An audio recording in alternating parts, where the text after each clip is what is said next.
Au, kedua mata Tommy terbuka, dan Jati pun langsung mendekat. Papa sudah bangun, tanya Jati dengan suara pelan, sementara Kara berdiri di samping Jati. Au, ini sakit sekali. Tommy hendak meraba mata yang diperban, tetapi kembali mengadu karena tangannya yang juga terluka.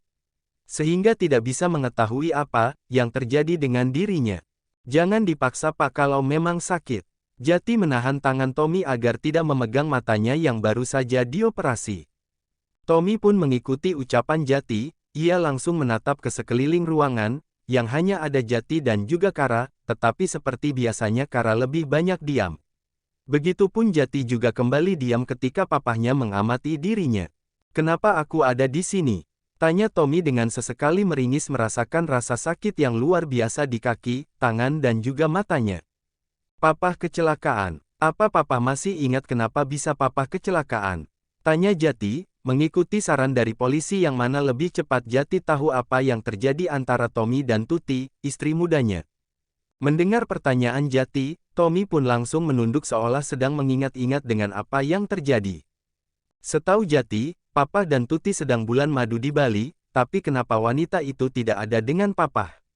Papa hanya ditemukan seorang diri di dalam mobil. Apa yang sebenarnya terjadi? Tanya Jati dengan suara yang pelan, tidak seperti Jati yang biasanya berhadapan dengan Tommy yang selalu bernada tinggi. Jati kali ini jauh lebih sabar dan itu semua karena Kara yang mengajarkannya. Di saat Jati sedang mencari tahu apa yang sebenarnya terjadi dengan papahnya, Kara pun hanya duduk dengan tenang tanpa ingin ikut campur dengan obrolan suami dan mertuanya. Itu semua karena Tommy yang memang belum menerima sepenuhnya Kara. Bukannya menjawab pertanyaan Jati, Tommy justru terisak. Papa salah, papa sudah tertipu, Jati. Apa mungkin ini semua adalah hukuman dari Tuhan karena papa selama ini menyia-nyiakan kalian, ucap Tommy dengan suara yang berat dan bergetar. Maksud papa apa? Tanya Jati, ia ingin mendapatkan jawaban yang detail dari papahnya meskipun Jati sudah menduga kalau wanita yang menikahi papahnya hanya mengincar harta papahnya. Tuti, dia ternyata menikahi papa hanya untuk mendapatkan harta-harta papah. Nyatanya wanita itu sebenarnya sudah menikah, dan bahkan memiliki anak-anak. Tidak habis pikir suaminya juga tahu pernikahan istrinya dan mereka sengaja melakukan ini semua untuk bisa menguasai harta-harta papah. Garis bawah, suara Tommy hentikan. Jati pun sudah tahu apa yang terjadi, dan kira-kira siapa pelaku kenapa bisa Tommy mengalami kecelakaan. Jelas wanita licik itu yang ingin menguasai harta Tommy. Tangan Jati pun langsung mengirimkan hasil rekamannya pada polisi yang menangani kecelakaan papahnya. Apa papa tahu kenapa papa bisa kecelakaan? Tanya Jati karena saksi hidup di dalam mobil hanya papahnya. Tommy menggelengkan kepalanya pelan. Yang bisa papa ingat hanya ada kendaraan yang mencoba menyelip dan papa tidak bisa mengendalikan mobil lagi dan tiba-tiba sudah ada di sini. Jati kembali mengangguk menandakan ia paham kalau papahnya tidak tahu apa-apa dengan sabotase rem mobil. Terus kenapa papa bisa kecelakaan di Semarang? Bukannya Bali dan Semarang itu jauh? Tanya Jati, ini adalah pertanyaan yang paling mengganjal di pikiran Jati. Papa ingin membuktikan apa yang papa dengar dari obrolan Tuti, dan ternyata suami wanita itu ada di kota itu. Papa sudah tahu semuanya. Tommy pun menjelaskan apa yang terjadi kenapa dia bisa di kota yang berbeda. Laki-laki itu sesekali terhenti ucapannya karena menahan sakit di sekujur tubuhnya. Baiklah papa sekarang istirahat dulu. Yang tahu papa saat ini berada di rumah sakit baru Jati dan Kara. Mungkin kedepannya Jati akan minta agar papa dipindahkan ke Jakarta agar Noah dan Nara bisa bergantian jaga papa. Jati tidak mungkin menjaga papa terus-terusan. Selain Jati ada kerjaan, Kara juga sedang hamil besar jadi tidak baik kalau berlama-lama di rumah sakit. Kalau dibilang marah, Jati masih marah dengan papa di waktu-waktu ke belakang ini. Tapi Jati juga tidak mungkin membiarkan papahnya seperti sekarang ini. Ia masih memiliki hati nurani. Kini pandangan Tommy pun beralih pada wanita berhijab yang sejak tadi lebih banyak diam dan menunduk, selain capek Kara juga mengantuk. Hampir semalaman ia tidak istirahat. Kara, suara berat Tommy akhirnya memanggil menantunya. Kara pun mengangkat wajahnya, sedangkan Jati mengulurkan tangannya agar sang istri mendekat ke samping Tommy. Kara pun bangun dan berjalan ke samping sang suaminya. Maafkan papa, Selama ini papa selalu benci sama kamu. Garis bawah, Tommy memegang tangan sang menantu dengan tangan kirinya. Meskipun itu sangat sulit, karena tangan kanan yang dipasang gips. Seperti bisanya Kara pun membalas dengan senyum teduh. Dari dulu ia tidak pernah marah dengan Tommy meskipun laki-laki itu terus-terusan menghina Kara. Kara sudah maafkan papa. Kara tahu apa yang papa lakukan itu semata karena papa terlalu sayang dengan anak-anak papa.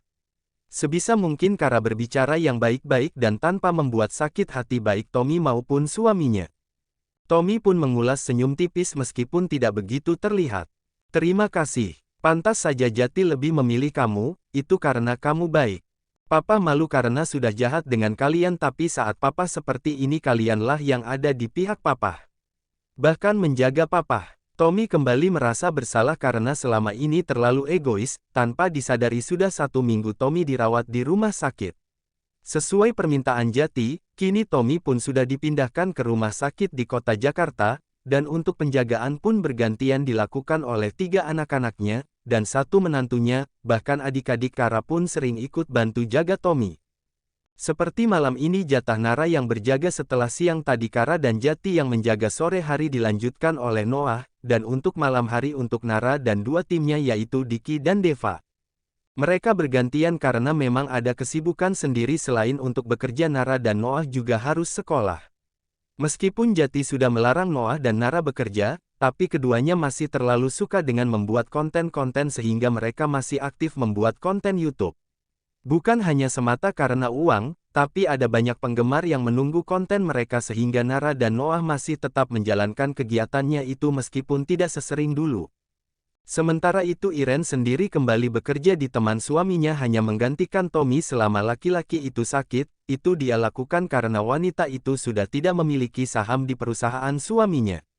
Yang dia lakukan karena kemanusiaan saja, kalau sampai perusahaan suaminya bangkrut banyak yang akan menanggung akibatnya pasti seperti para karyawannya yang tidak tahu apa-apa jadi ikut terbawa-bawa.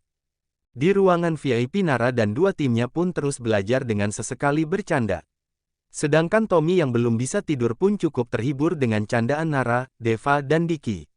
Kini laki-laki itu sadar betul bagaimana arti keluarga. Bukan hanya dia membutuhkan untuk merawatnya, tapi juga bisa jadi penghibur di saat dia sakit seperti sekarang ini. Nara, Tenomi memanggil putri kecilnya yang sekarang sudah beranjak dewasa. Nara yang masih belajar bersama dengan Deva dan diawasi oleh Diki pun langsung menghampiri papahnya. Ada apa Pah? Papa mau ke kamar mandi?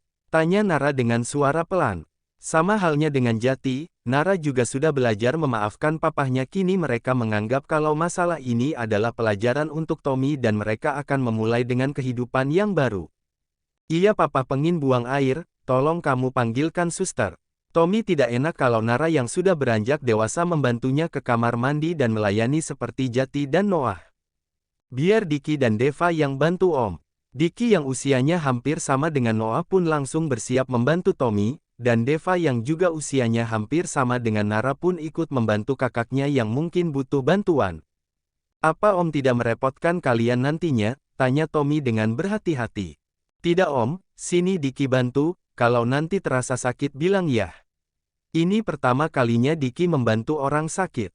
Diki dan Deva pun dengan telaten merawat Tommy, dan lagi-lagi hati Tommy tercubit ketika melihat kebaikan anak-anaknya. Ia benar-benar dibuat tidak bisa berbuat apa-apa selain rasa syukur karena perlakuan Diki dan Deva yang notabene dulu ia selalu pandang sebelah mata keluarga Kara tapi justru tidak membalas perbuatan Tommy sama sekali. Hari pun terus berganti dan Tommy selalu dirawat dengan baik oleh anak-anaknya. Sementara Iren tidak pernah ikut adil dengan mengurus Tommy karena saat ini Iren dan Tommy sudah tidak ada hubungan apa-apa. Iren ketemu Tommy hanya 2 kali selama Tommy dirawat di rumah sakit dan sekarang setelah 1 bulan dirawat Tommy sudah diperbolehkan untuk pulang. Perawatan pun dilanjutkan di rumah selama itu Iren baru ketemu dengan Tommy 2 kali dan itu pun untuk melaporkan pekerjaan. Setelah itu hanya basa-basi biasa dan Iren akan kembali lagi ke rumahnya. Untuk kasus Tommy pun Tuti dan suaminya sudah ditetapkan sebagai tersangka dan kini mereka sudah mulai masuk ke tahap keadilan. Tuduhannya pun tidak main-main. Tuti dan suaminya merencana pembunuhan pada Tommy dengan cara memutus kabel rem agar Tommy mengalami kecelakaan hingga meninggal dunia, dan Tuti bisa menguasai harta milik suami barunya. Namun rencana sepasang suami istri itu tidak direstui oleh Tuhan. Tommy tetap selamat dan polisi menemukan perbuatannya yang masih dikenali dalam tindakan disengaja. Sehingga kini Tuti dan suaminya harus mendekam di dalam penjara. Kandungan Kara pun semakin membesar dan rencananya bulan ini Kara sudah masuk 9 bulan dan itu artinya sebentar lagi Irene dan Tommy akan menjadi kakek dan nenek. Begitu pula Nara, dan Noah serta Diki dan Deva yang akan mendapatkan ponakan. "Noah, papa kamu lagi ngapain?" tanya Irene yang datang dengan tumpukan map untuk minta tanda tangan. Biasanya yang melakukan pekerjaan itu adalah asisten pribadi Tommy, tapi saat ini asisten pribadi laki-laki itu sedang mengurus pekerjaan lain sehingga Irene yang menggantikannya. "Ada di kamar mah," jawab Noah dengan santai. Kali ini sedang jatahnya Noah menjaga Tommy. Ya, memang Noah satu-satunya anak yang tinggal bersama dengan Tommy. Nara memilih tinggal bersama dengan Irene.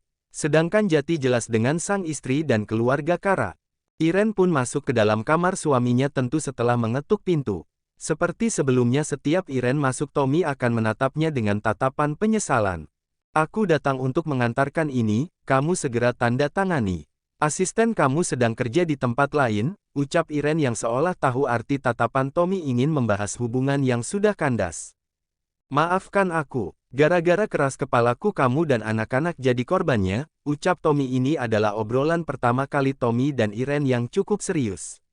Selama 2 kali bertemu Irene selalu menghindar untuk berbicara terlalu banyak, wanita itu memilih diam 1000 bahasa kalau Tommy membahas hubungan yang telah kandas. "Aku datang ke sini untuk urusan pekerjaan. Dan bukannya kamu sudah minta maaf beberapa hari yang lalu. Aku juga sudah memaafkan kamu, dan justru aku bersyukur dengan berpisah dengan kamu aku jadi dekat dengan anak-anak. Harusnya aku terima kasih karena kamu sudah buat aku sadar kalau anak-anaklah yang tulus mencintai aku." Irene berbicara dengan ketus. Sementara Tommy hanya menunduk dengan penuh penyesalan. Nasi sudah menjadi bubur, tidak mungkin bisa berubah menjadi nasi lagi. Irene pun sudah memutuskan dengan yakin kalau dia tidak akan kembali pada Tommy. Tanpa suami dia akan juga sudah bahagia dengan anak-anaknya. Biarkan Tommy memulai hidup dengan yang baru.